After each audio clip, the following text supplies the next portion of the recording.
Out there, in the vacuum of space, is a soundless storm, a storm of information, a cascade of invisible waves traveling endlessly through time, through the cold, through the dark. We cannot hear it with our ears. We cannot see it with our eyes. But with the right tools, we can learn to listen. These tools are not delicate instruments tucked away in laboratories. They are vast, steel giants planted on the Earth's surface, dishes so wide they could cradle oceans, arrays that stretch across deserts, each component listening to the sky. They are our radio telescopes, not eyes, but ears turned outward. They listen to the cosmos not for noise, but for pattern, not for music, but for meaning. And what they hear reveals a universe more alive, more mysterious, and more dynamic than we ever imagined. Light, the kind we see with, tells only part of the cosmic story. Visible light is a narrow slice of a vast electromagnetic spectrum.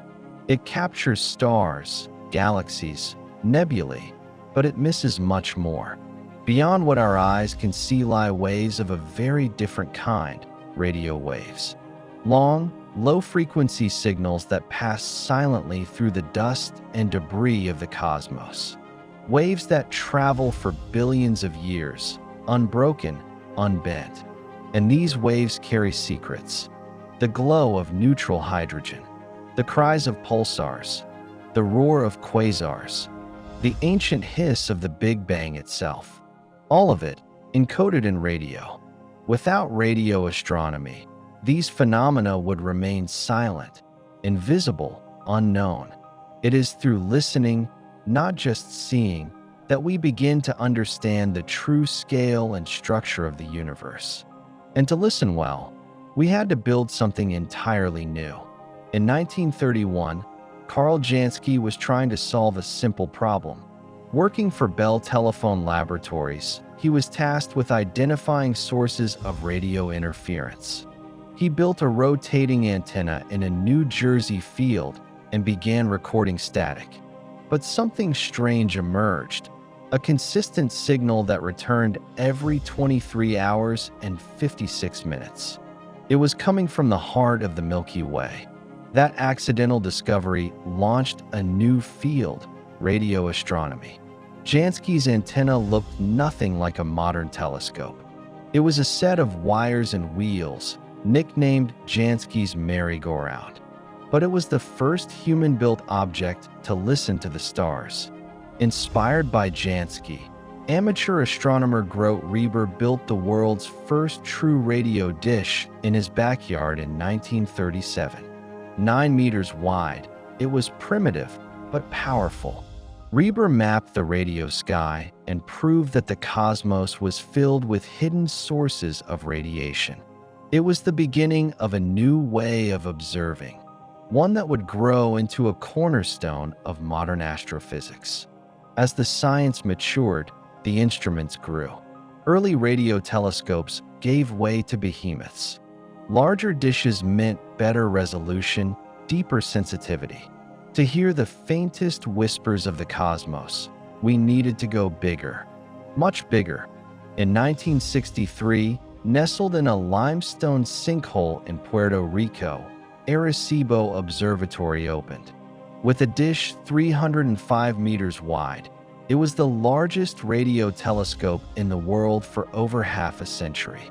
Fixed in place, Arecibo scanned the heavens by tilting its receiver, collecting echoes from planets, pulsars, and distant galaxies. Elsewhere, engineers took a different approach. In the deserts of New Mexico, the Very Large Array, VLA, was built. 27 dish antennas spread across miles of railway track, moving in choreographed formations. Working together, they formed a single telescope with resolution rivaling that of space-based observatories. And then came FAST, the 500-meter aperture spherical telescope in China, completed in 2016. It is a leviathan of engineering, capable of detecting signals billions of light years away. Each of these instruments listens alone, but speaks for all humanity.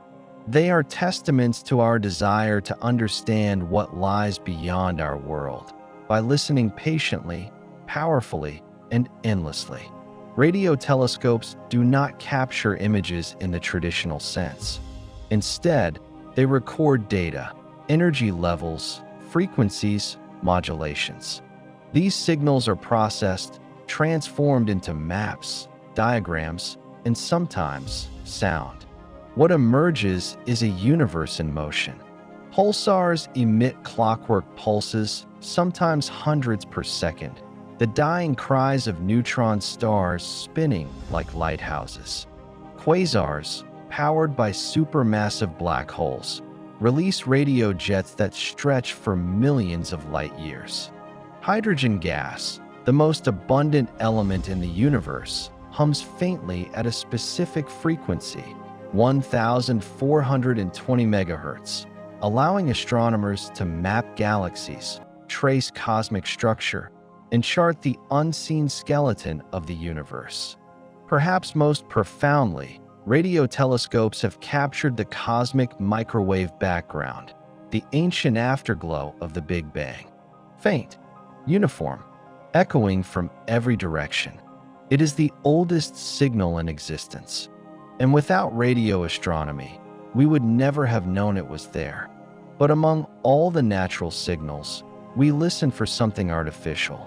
The search for extraterrestrial intelligence, or SETI, has used radio telescopes for decades, scanning the sky for patterns that nature cannot produce. A narrowband signal, a repeating message, a deliberate beacon. In 1977, Ohio State's Big Ear Telescope recorded a strong, unexplained signal from deep space, later dubbed the WOW signal. It lasted 72 seconds. It has never returned. It remains one of the greatest mysteries in SETI history. Since then, radio telescopes have listened more carefully. Projects like Breakthrough Listen now use the world's largest dishes to scan millions of stars for potential messages. So far, the silence has been profound. But silence is not the same as absence. The cosmos is vast, and we are still learning how to listen. One clear signal, even a fragment, could rewrite our understanding of life, the universe, and our place within it. The next generation of radio astronomy is just beginning. The Square Kilometre Array, SKA, under construction in Australia and South Africa, will be the most sensitive radio observatory ever built, with over 100,000 antennas, capable of producing more data in a day than the internet carries in a year. AI systems will sift through this ocean of information, finding patterns, anomalies, and perhaps answers to questions we haven't yet asked. Ideas once confined to science fiction are now becoming real. Radio telescopes on the far side of the moon, where Earth's noisy radio signals cannot reach. Arrays floating in space, tethered to asteroids, orbiting distant worlds. The future of listening is not limited by our current technology, only by our imagination. And with every upgrade, every discovery, we hear the universe more clearly. In the quiet spaces between stars, there is a message. It's not in words. It's not in light. It's in the long, patient hum of the cosmos, a story written in waves, told across eons, waiting to be heard. Radio telescopes are our ears in the dark. They stretch beyond the limitations of sight, beyond the blindness of dust and distance, to hear the universe as it truly is. They remind us that silence does not mean emptiness, that what we cannot see may still be speaking, and that by listening, carefully, persistently, and with wonder, we may yet discover that we are not alone. Not in thought, not in curiosity, not in the vast, whispering night,